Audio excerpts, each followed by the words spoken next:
Topic है ये heating effect of current. ये हीटिंग इफेक्ट ऑफ करंट क्या होता है?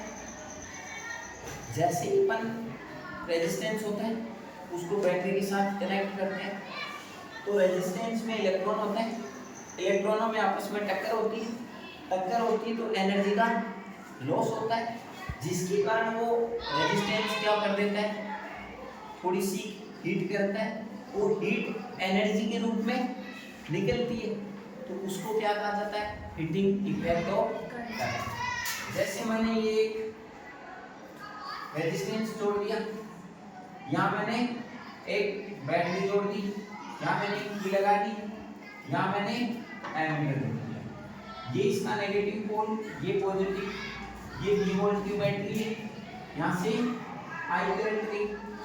अब मैंने क्या किया कि इस रेजिस्टेंस का रजिस्टर कितना मान लिया? R को मान लिया, ठीक है। इसके सिरों पे V वोल्टेज का वोल्टमीटर जोड़ दिया, यहाँ की करंट कितनी आएगी?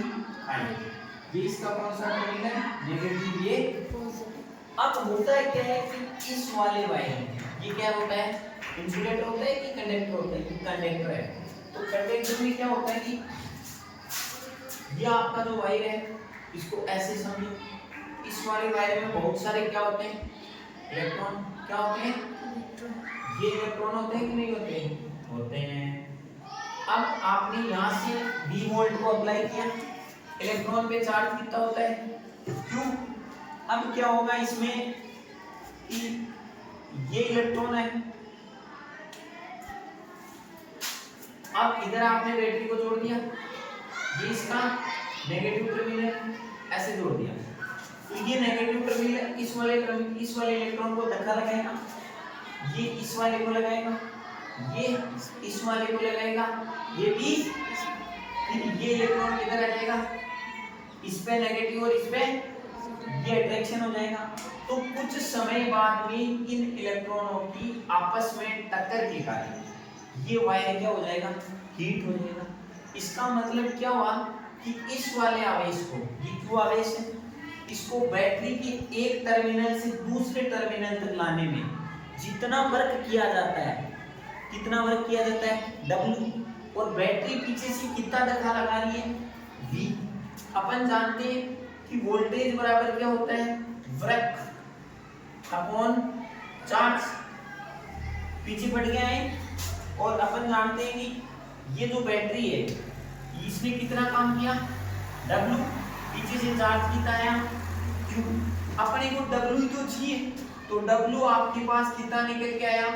Q into V। Q का मतलब क्या हो गया? चार्ज हो गया। तो मैं यहाँ लिख दूं Q बराबर क्या हो गया? चार्ज, और V बराबर क्या हो गया? Supply voltage. क्या हो गई? Supply voltage.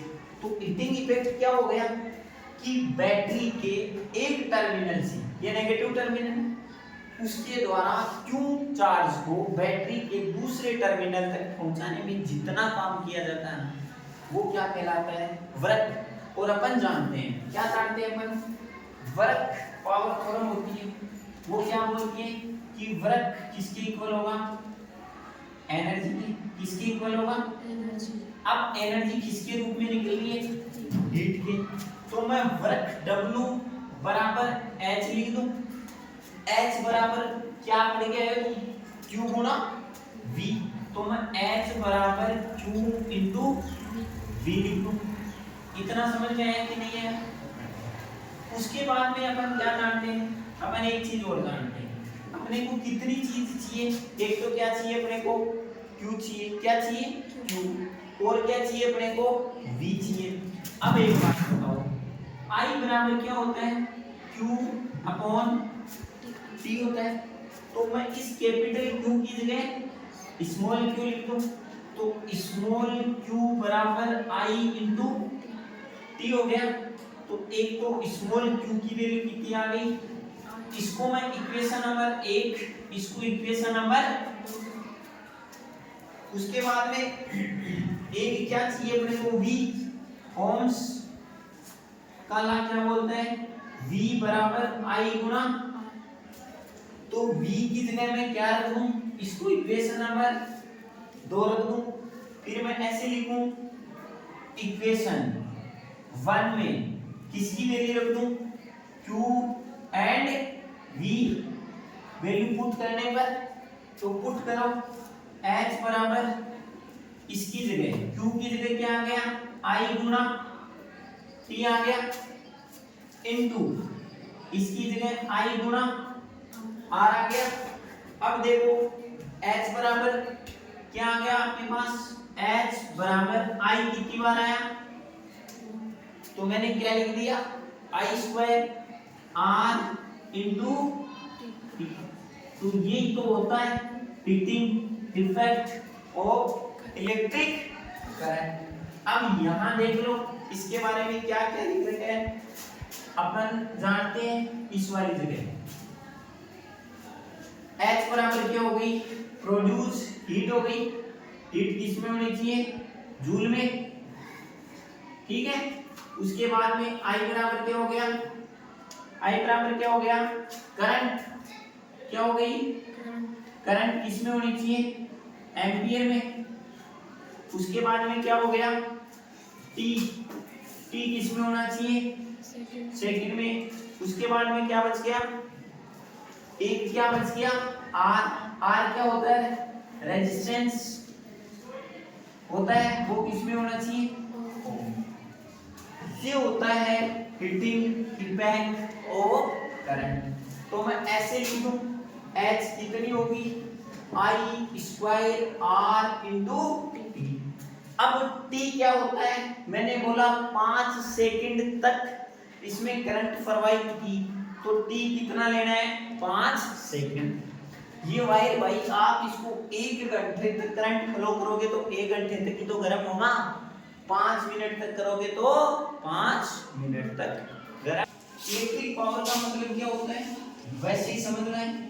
या आपने कोई रेजिस्टेंस लगाया, इसका रेजिस्टेंस कितना है R, ये बैटरी की सप्लाई वोल्टेज V, ये आपकी की आ गई, ये आपका एमीटर आ गया, ये सर्किट को कंप्लीट कर दिया।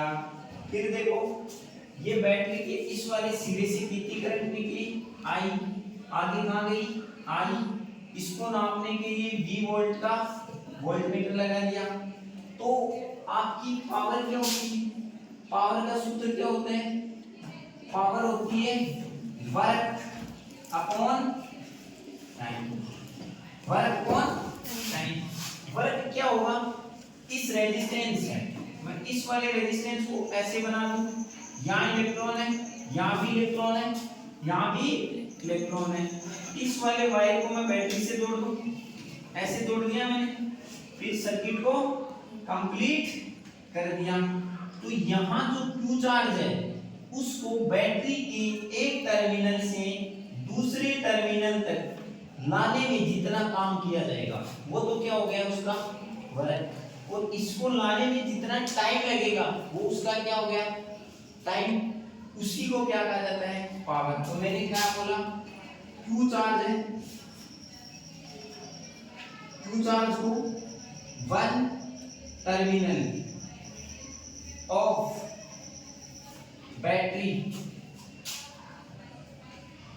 To another terminal of battery moving, एक टर्मिनल से दूसरे टर्मिनल तक लाने में जितना इसके द्वारा वर्क किया जाएगा ना वो क्या कहलाता है मूविंग चार्ज। तो वर्क कितना होगा W, ठीक है। टाइम कितना लगेगा, टाइम कितना लगेगा T सेकंड। तो पावर बराबर क्या हो गई वर्क W अपॉन T। ये W कैसे निकाला, पीछे निकाल के आए हैं अपन, क्या निकाल के आए हैं पीछे, अपन ने पढ़ा था कि voltage V equals to work upon charge, ऐसे तो पढ़ा था। तो V equals to W by Q, तो W बराबर क्या आ गया V इंटू क्यू, क्या आ गया V इंटू क्यू आ गया, आया कि नहीं आया। अब रखो W की वैल्यू रखो इसमें यहाँ, तो कैसे रखोगे, पावर बराबर W की जगह Q गुना V अपॉन T। अब देखो किस किस की वैल्यू चाहिए अपने को, Q की वैल्यू चाहिए और V की चाहिए। Q करंट क्या होती है, करंट क्या होती है, I equals to Q upon T। तो Q की वैल्यू कितनी आई, I गुना T, I की नहीं आई, आ गई। फिर किसकी वैल्यू रह गई अपने पास, V की। ओम्स का नियम, किसका नियम लगाओगे, ओम्स लॉ। ओम्स का नियम V equals to I multiply R। तो बोलो V की वैल्यू आई कि नहीं आई, आ गई।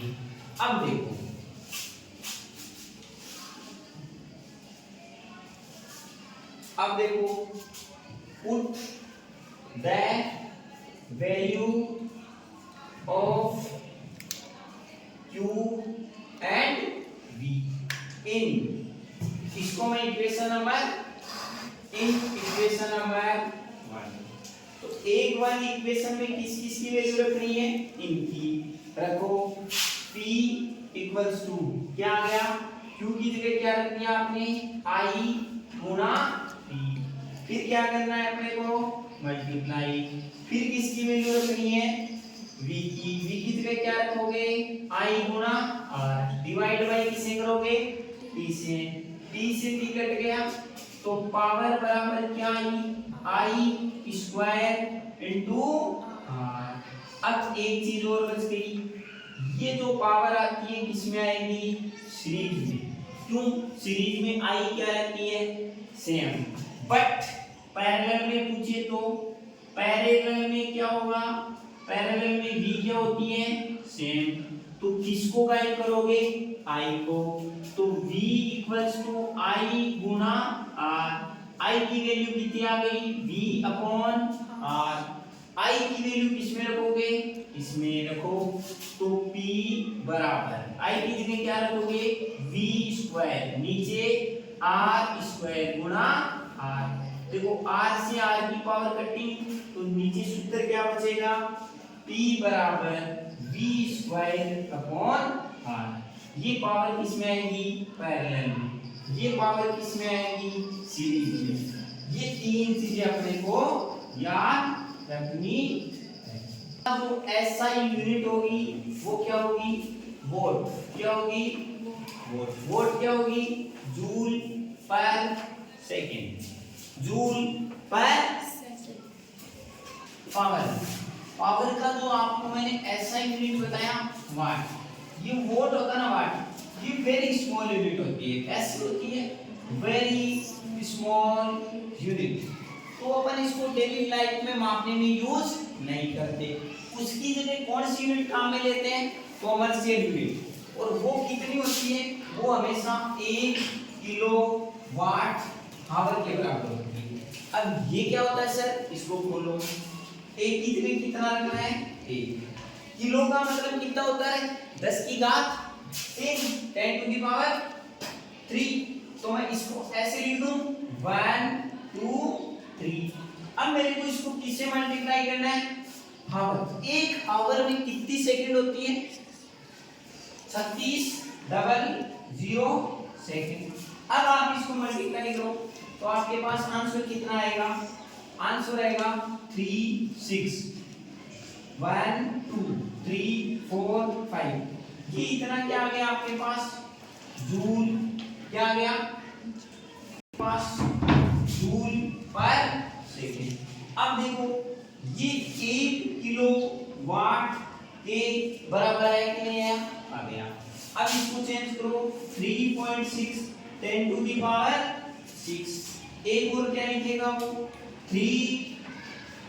36 into 10 to the power 5 joule. क्या लिखेगा, 5 1 किलो वॉट।